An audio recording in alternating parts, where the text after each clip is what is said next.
God is not your personal customer service representative. Find out why in this episode of 5 Minutes Closer. I'm Vaughn Weatherford, and this is 5 Minutes Closer. For the next 5 minutes, let's explore some biblical truths and apply them to your life.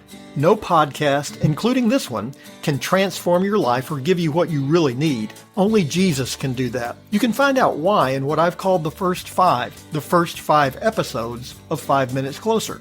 Each following episode explores scriptural truths that, if you follow them, will bring you 5 minutes closer to the person God created you to be. Let's see if we can get you 5 minutes closer.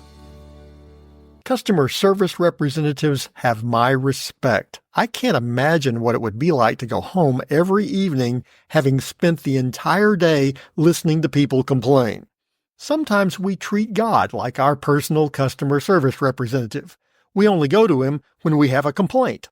The nation of Israel made that mistake several times in their experience traveling to the Promised Land. The book of Numbers records these complaints and some of the unexpected results. Numbers chapter 11 records one of those experiences, beginning with verse 1. And the people complained in the hearing of the Lord about their misfortunes. And when the Lord heard it, his anger was kindled. Then the fire of the Lord burned among them and consumed some of the outlying parts of the camp. Then the people cried out to Moses, and Moses prayed to the Lord, and the fire died down. So the name of the place was called Taberah, because the fire of the Lord burned among them. The people of Israel left Mount Sinai with a renewed understanding of their covenant relationship with God. Unfortunately, the difficulties of traveling through the wilderness caused them to forget what they'd learned. They complained that God was not providing for their needs. They did this as they munched on the manna and drank the water that God had provided. God stepped in to correct the people of Israel by reminding them that he provided everything they had. Their complaints resulted in fire falling from heaven and consuming some of the outskirts of the camp. Bad week to be lagging behind. The result of the fire was exactly as God intended it to be. The people awoke from their selfishness and turned back to the Lord. How long did God's punishment last? Not even one verse. As Moses prayed, the fire went away.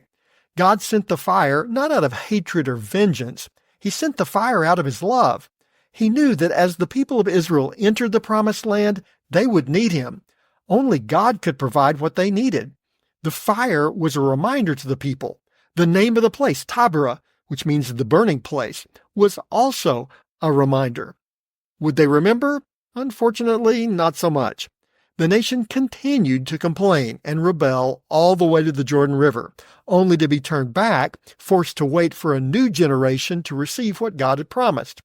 All because they refused to remember what God had done. God places reminders in our lives of our need for him. Even his punishment is a sign of his love for us. It's important to note that not all sickness and hardship are God's punishment.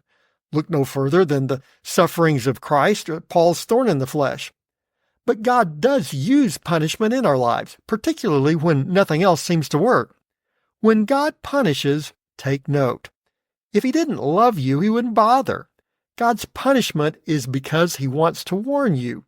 Don't miss God's message to you. God's way is much better. The book of Numbers reminds us of the importance of following God's plan. You can, because now you're 5 minutes closer. My prayer is that these 5 minutes have challenged you, inspired you, and caused you to consider applying God's message for your life from his word. To find out more, visit our website at 5minutescloser.com. Join me next time to see if we can get you 5 minutes closer.